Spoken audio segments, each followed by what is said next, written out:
Décision Plus est au service des investisseurs boursiers depuis 1987, au tout début de l'autonomie boursière. Notre logiciel de graphique Market Vision Plus et notre logiciel de code dynamique Trader Plus en ont fait sa renommée. Nous sommes encore ici parce que nous évoluons sans cesse et que nous servons bien nos clients. Découvrez nos produits et services spécialement conçus pour l'investisseur actif et autonome dans la boutique Décision Plus. Le logiciel de graphique Market Vision Plus est en français. C'est le logiciel le plus utilisé par les investisseurs de chez nous. C'est lui que vous voyez dans le feu de l'action. Trouvez, classez et analysez plus facilement avec cet outil sans pareil pour suivre la bourse et prendre les meilleures décisions. Gardez vos titres à l'œil avec Market Vision Plus. Consultez la boutique Décision Plus pour en faire l'essai pendant 10 jours sans aucun frais, c'est garanti. Laissez-nous vous guider pour analyser la bourse et prendre vos décisions. Les analystes de Guru.tv feront tout le travail pour vous. De minute en minute, nous classons les titres selon leur situation technique. Nous révélons les signaux d'achat et de vente. Nous publions des recherches poussées et nous prodiguons des conseils en temps réel. Ça commence avant l'ouverture et ça se poursuit jusqu'à la fermeture des bourses. Profitez de chaque cycle boursier avec Guru.tv. Trader Plus, l'instrument du day trader. 50 cotes qui clignotent en même temps. Autant de listes que vous voulez. Graphiques à la seconde.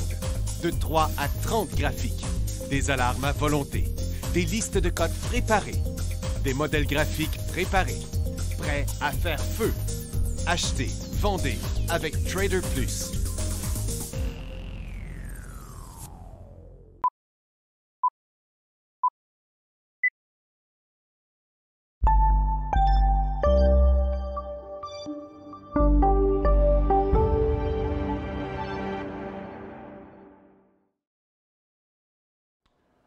Bonjour tout le monde, bienvenue dans le feu d'action. On est mercredi le 10 avril 2024. Ben, les marchés sont en baisse. À peu près tout est en baisse, excepté quelques petits cas d'exception. Voyons. Un petit moment, petite gorgée d'eau.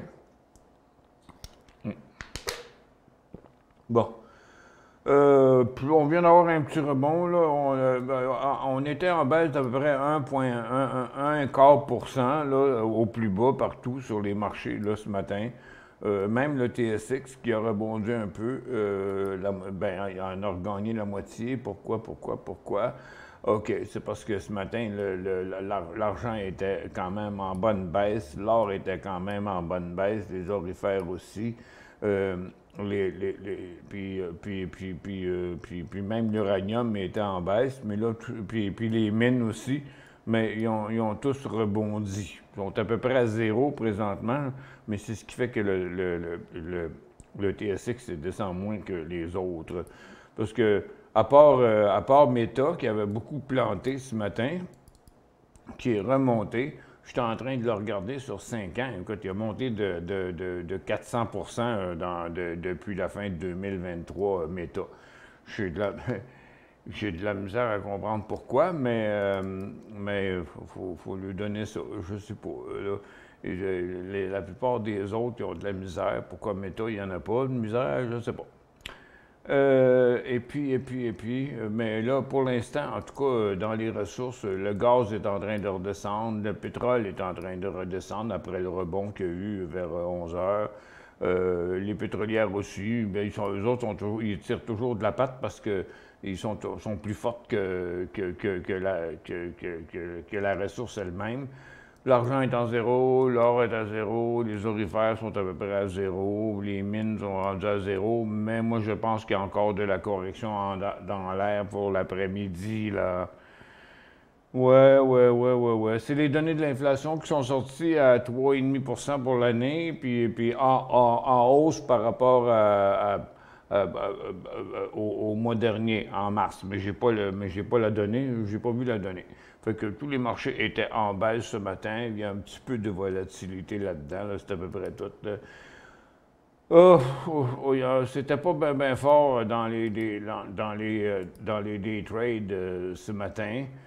pas grand-chose, en tout cas, de tout ce qui a décollé en hausse, maintenant, il est rendu à zéro. Fait que, même celui qu'on avait hier, MDIA, regarde, il est reparti de 5,5 à 4,5 là, dans les dernières minutes. Fait que, il n'y a pas beaucoup de choses intéressantes là-dedans. Les mouvements sont de très courte durée. Il y a eu Marianne ce matin qui a fait pas pire, mais 57 à 90, là, ça a été un beau mouvement, mais là, ça m'apparaît pas mal fini, ça aussi. Donc, il y a eu un petit mouvement vers 10 heures, comme on voit souvent ici. On l'a eu sur Ellie, XPEV, Ballard, Plug, mais c'était pas des gros montants, là. American Airlines. En fait, il y avait, un peu, je les ai probablement ici, il y avait United Airlines qui était en hausse ce matin sur des anticipations de résultats financiers, puis Delta Airlines aussi qui était en hausse, mais les deux sont revenus à zéro. Donc, quand on regarde ici, donc les airlines sont de retour en baisse, les recreational sont soit en baisse, soit à zéro. La plupart des affaires sont en baisse, puis ça devrait, à mon avis, rester en baisse encore aussi cet après-midi. Il y a Reddit qui fait des fling-flang, là, de 2 piastres, donc des mouvements de 3 à 5 3 4 5 des affaires comme ça. Rien de fulgurant là, dans le moment sur les marchés. On fait une petite pause.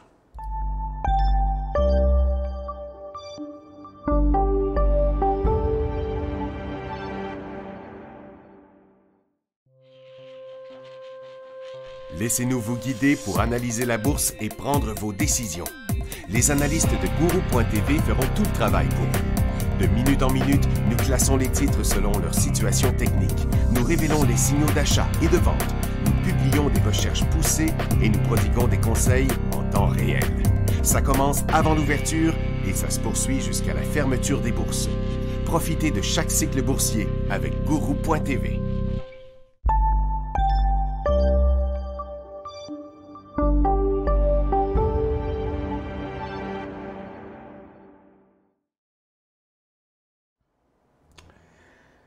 Eh bien, là, donc, je disais que, bon, j'anticipe encore de la correction. On arrive sur un support important, ça pourrait peut-être nous faire rebondir un peu, mais pour l'instant, je regarde l'ensemble des secteurs un peu partout, là.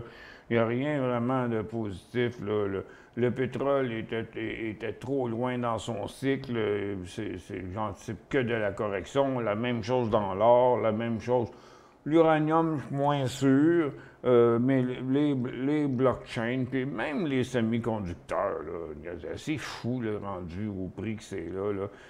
C'est drôle parce que ce matin, on a Nvidia qui est en hausse, mais il n'y a même pas de bonne nouvelle sur Nvidia. Au contraire, c'est une mauvaise nouvelle. C'est Intel qui sort un chip pour compétitionner Nvidia dans l'intelligence artificielle. Fait que, donc, si on regarde SOXL, il est même en correction, mais on va y arriver, là.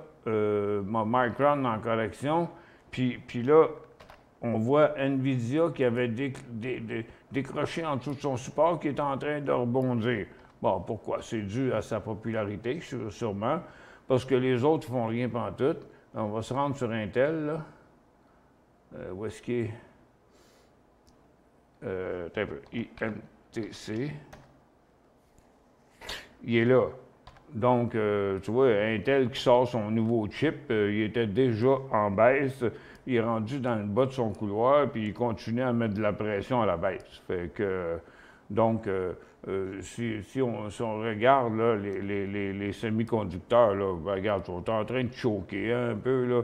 Écoute, ça a beaucoup trop monté, là, ces compagnies-là. En tout cas, c'est pas l'heure de remarquer là-dedans, parce qu'à mon avis, il risque d'avoir de la correction. Oh, tiens, les marchés qui repartent à la baisse.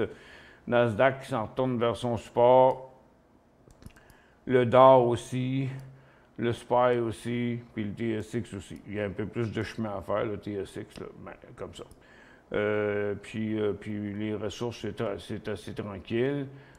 Puis on peut voir le Q12, ils sont pas mal tous en train de revirer par en bas, là, sans les montrer un en arrière de l'autre. Même Meta, le plus fort lui aussi, débute une petite correction. Fait que Tesla s'en retourne de son sport, Microsoft, Netflix, Apple, ben, l'indice de Nasdaq au départ, Intel, Gilead. Bon, il y a juste Nvidia qui reste, qui demeure sur son haut. Fait que. Non, ce ne sera pas une très très longue émission. Aujourd'hui, ça va être les minutes de la Fed à 2 heures. Ce matin, l'inflation est sortie en hausse 3,5 pour l'année, puis en hausse par rapport au mois passé. Ça fait que c'est ça qui a emmené le marché par en bas. Est-ce que la Fed va dire quelque chose qui va changer quelque chose? Bof. On ne sait jamais. On ne sait jamais. Ils peuvent vouloir sauver la situation, mais pour l'instant, ce qu'on a entendu dans les derniers jours, c'est que Powell, la semaine passée, en tout cas, Powell, il disait « Ouais, ben là, ça ne sera pas trop baisse, ça va être peut-être on va réfléchir, puis on va faire les choses comme il faut, puis on va prendre notre temps pour prendre nos décisions. » Bon. Après ça, il y a un autre président de la Fed qui a dit « Il va n'en avoir rien qu'une baisse, puis ça serait sur la fin de l'année. » Puis après ça, il y en a un autre qui est arrivé et qui a dit « Non, moi, je pense qu'on va avoir plutôt une hausse avant la fin de l'année. » Bon, ça fait que, on ne s'entend pas là-dessus, là, mais tout le monde est d'accord que l'inflation n'est pas finie. Puis si vous regardez un peu alentour de vous, vous allez voir que non. D'ailleurs, c'était l'indice des prix à la consommation ce matin, puis les prix à la consommation, ils n'ont pas baissé. Non, ils n'ont pas baissé. Ils sont encore très chers. Je ne raconterai pas tout en détail, là, mais j'étais faire de l'épicerie hier après-midi, puis je dis « Pouf! As-tu vu ça, toi? C'est effrayant, là. Il n'y a rien qui baisse. Tout est cher. Des affaires qui ne coûtaient pas cher. Des canages qui coûtaient 1$, maintenant, ils en coûtent quasiment 2. Là. Ça fait qu'il y a sur certains produits, les prix sont super en augmentation, en tout cas pour l'année. Moi, je ne sais pas quand est-ce qu'on va revenir à des... Ah, il y a été un temps, là, t'achetais 3 cannes de soupe aux tomates Elmer pour 1$.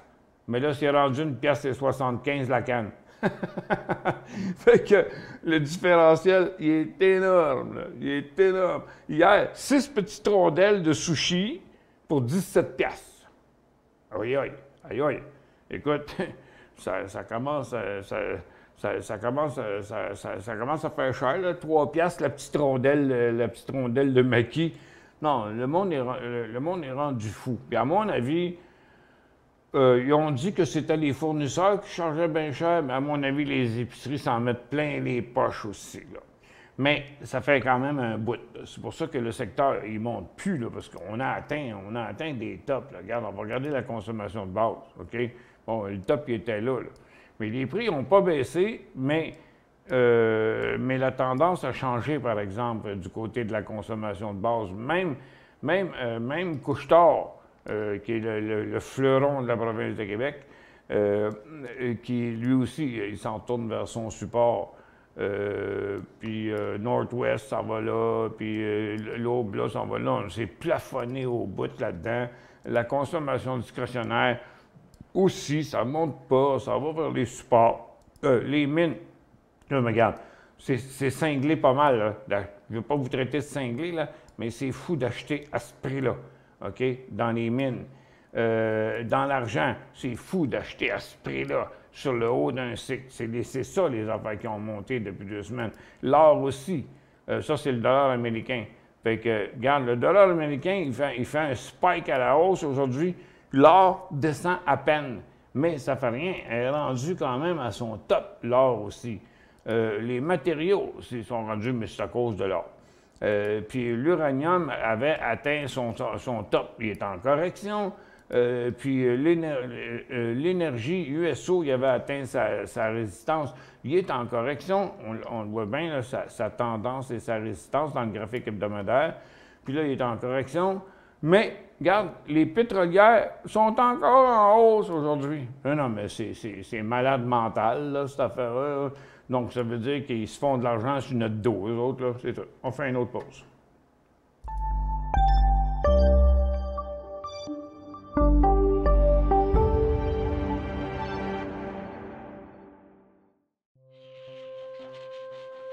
Laissez-nous vous guider pour analyser la bourse et prendre vos décisions. Les analystes de Guru.tv feront tout le travail pour vous. De minute en minute, nous classons les titres selon leur situation technique. Nous révélons les signaux d'achat et de vente. Nous publions des recherches poussées et nous prodiguons des conseils en temps réel. Ça commence avant l'ouverture et ça se poursuit jusqu'à la fermeture des bourses. Profitez de chaque cycle boursier avec Guru.tv.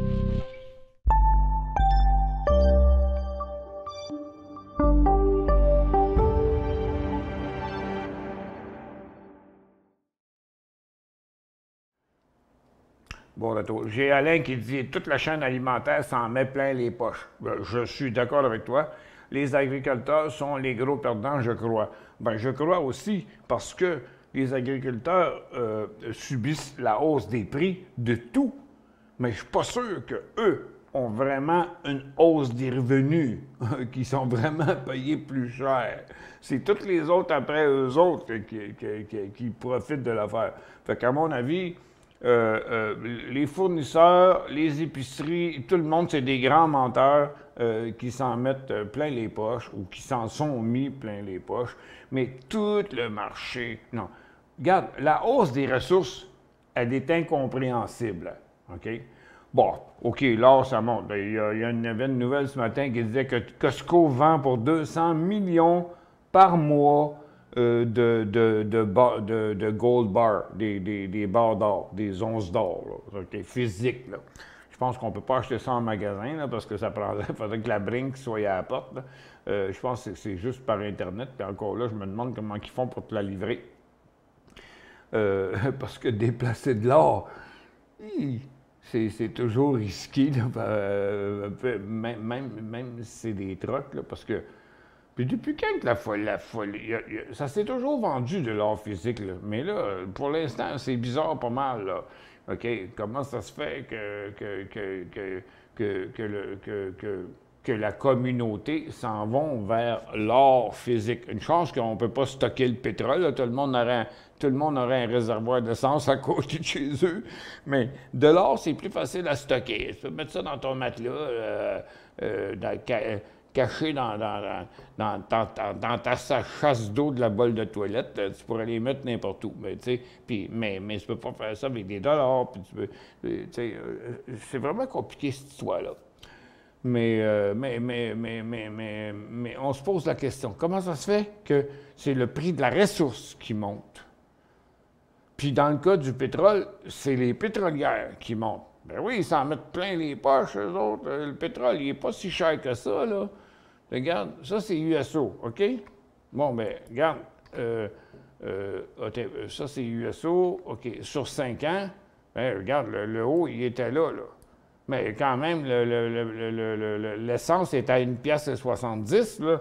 Fait que, oubliez pas que c'est pas juste l'essence, c'est le diesel, puis c'est tout ce qui est produit pétrolier qui continue à coûter bien cher.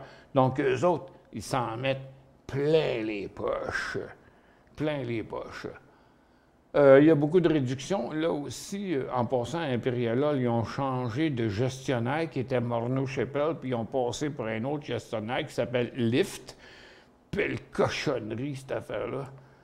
Écoute, ils sont à peu près impossibles à rejoindre. J'ai pris un avocat pour être capable de les rejoindre, puis il n'est même pas capable de les rejoindre. Imaginez-vous comment est-ce que c'est facile. Ça fait que non, la croissance est basée sur les réductions de coûts. Le chômage qui est en hausse aux États-Unis, les taux hypothécaires qui sont aussi en hausse. Fait que là, si tu additionnes les taux hypothécaires qui sont très hauts, si tu additionnes le prix de l'épicerie, le prix de l'essence et le prix de tout, parce que l'indice des prix à consommation est en hausse, OK? Donc, écoute, regarde, là, on est rendu, là, c'est un peu comme Tu t'en vas dans... c'est comme si on rentrait dans la mer à marée haute, là, tu sais, là. Puis là, quand t'as de l'eau rendue ici, à marée haute, là, je pense qu'il est temps que tu vires de bord, tu sais. Fait que... on a un marché vraiment compliqué. Jean dit « Salut, je surveille ZEB à Toronto pour trouver le bas. 36,68, j'aimerais ton idée. Je vais te la donner, mon idée. Service financier. Bon, ici. OK. Bon, regarde, tout le secteur est au top. OK? Regarde, on est sur le haut du couloir ici, on est sur le haut du couloir là, mais on n'est pas sur le bas du couloir. Mais là, pour l'instant, on se déplace vers la droite, comme normal, mais ça ne monte pas. Mais plus on s'en va longtemps vers la droite, plus on revient proche de la ligne. Bon, on va regarder ZEB, tu vois, il fait pareil.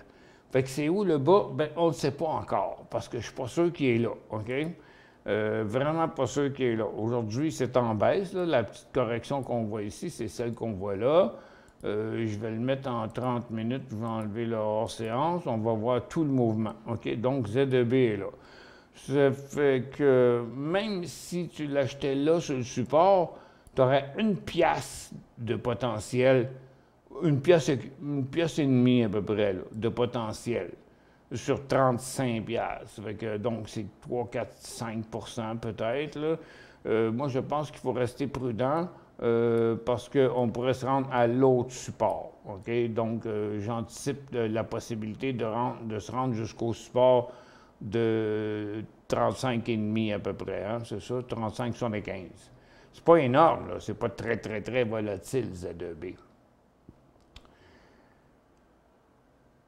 Steph 3 dit « La réalité des prix est due au fait que toutes les acquisitions faites par les grosses compagnies dans les 20 dernières années, exemple Procter & Gamble, détient 45 des produits d'aujourd'hui versus 20 il y a 25 ans. » Ouais, mais c'est ça le problème, Steph, c'est que tout le monde est devenu plus gros. Ça fait que les gros deviennent plus gros. Puis c'est juste les gros qui contrôlent tout. D'ailleurs, on parle des 7 magnifiques, là, mais il y en a une douzaine là, des magnifiques. C'est parce qu'ils parlent juste des grosses capitalisations.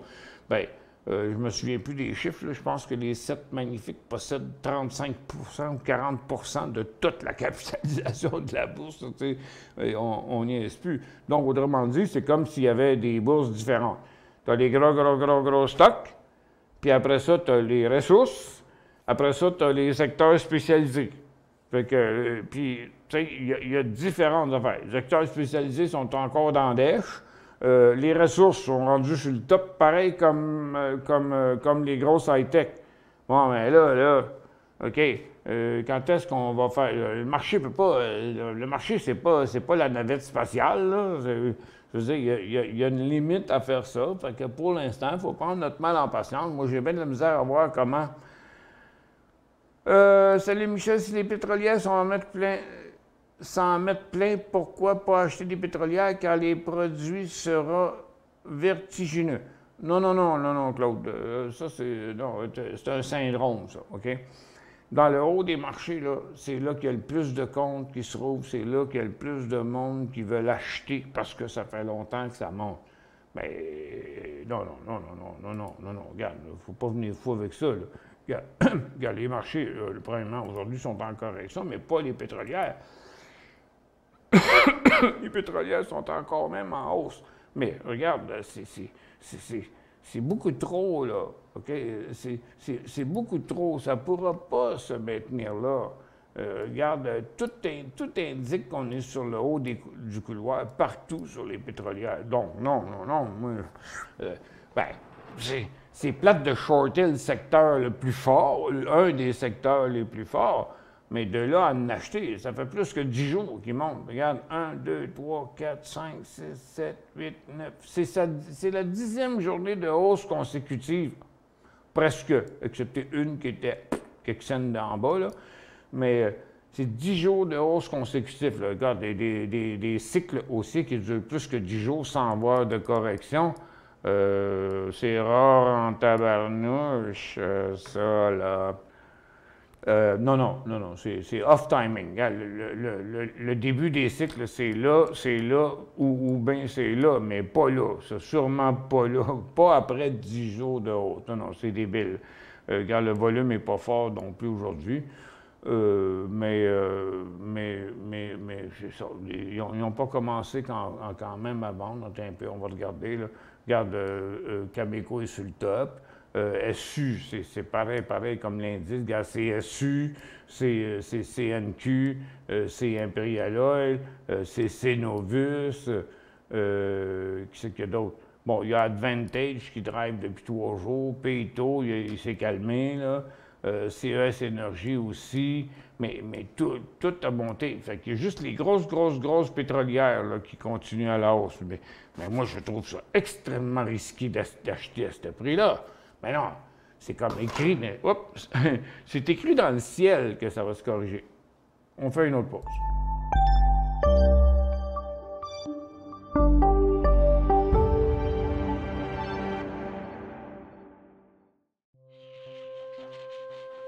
Laissez-nous vous guider pour analyser la bourse et prendre vos décisions. Les analystes de Guru.tv feront tout le travail pour vous. De minute en minute, nous classons les titres selon leur situation technique. Nous révélons les signaux d'achat et de vente. Nous publions des recherches poussées et nous prodiguons des conseils en temps réel. Ça commence avant l'ouverture et ça se poursuit jusqu'à la fermeture des bourses. Profitez de chaque cycle boursier avec Guru.tv.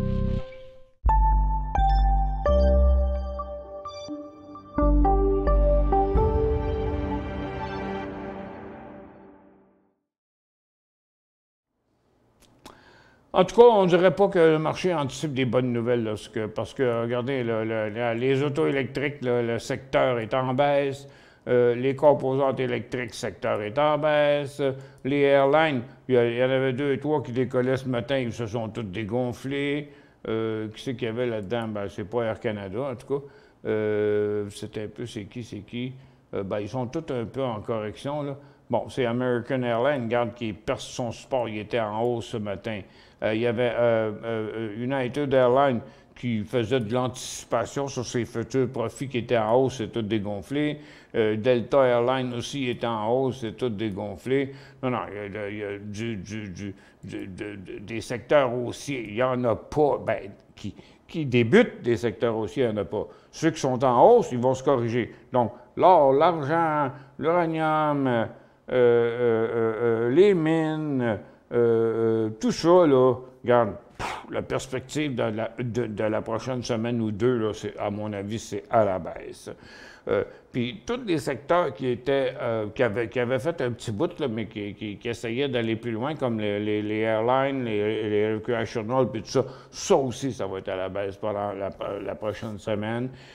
Puis tous les secteurs comme les autos électriques, les composantes électriques, le lithium, le graphite, toutes ces affaires-là, ça aussi, ça va être à la baisse. Puis même les semi-conducteurs aussi, ça va être à la baisse. Donc moi, je prévois de la baisse à très court terme. Ça fait que je vous incite à rester prudent. C'est un top de marché. OK? Fait que, donc, les secteurs qui avaient de la misère, ils retournent dans la misère. Puis les secteurs qui ont trop monté, à mon avis, sans raison, ils vont se corriger. C'est ça mon avis. Je peux me tromper. Une bonne fois, je vais me planter. Une bonne fois, je vais me planter. Fait que, regarde, on est sur le bas de la journée. On s'en vient sur le bas de la journée pour le TSX, mais toutes les autres, on est sur le bas de la journée. Là, on est tous à 1,20 sur Nasdaq, 1,3 sur le Dow, 1,16 sur le SPY, puis presque pas loin d'1% sur le TSX, mais il va atteindre son 1% dans pas longtemps. Danny, je suis d'accord avec toi, le pétrole va retomber à un moment donné. SCO, un achat 15,50 serait mon point d'achat. Ton avis, s'il vous plaît? Oui, je vais te faire ça. SCO. Bon, oui, je suis d'accord, mais regarde, ton point, t'es un peu. C'est quoi le prix? Tu dis 15,50? Ouais. Ouais, peut-être 5 cents de plus, là, mais quelque chose du genre, oui, d'accord. On le voit là. mais seulement sous cette condition. Je vais mettre un petit peu moins de données, là, parce que c'est pas précis tel qu'il est là. Bon, comme ça, OK. Ouais, c'est ça. Ouais, 15,50, c'est bon. Je la regardais sur un graphique avec trop de données. Ouais, 15,50, c'est bon. 15,50, c'est bon. Bon, d'habitude, on fait à peu près 1 heure, des fois 1h30 d'émission, mais aujourd'hui, une demi-heure, ça va être assez parce que je suis un petit peu débordé de travail. Puis je vais vous revenir juste avant les minutes de la Fed qui devraient être là à 2 heures, je crois. Ça fait que je devrais arriver vers 2h moins 5. Fait que je vous laisse sur ça pour ce midi, c'est suffisant. Et je vous retrouve vers 13h55. Merci d'être avec nous.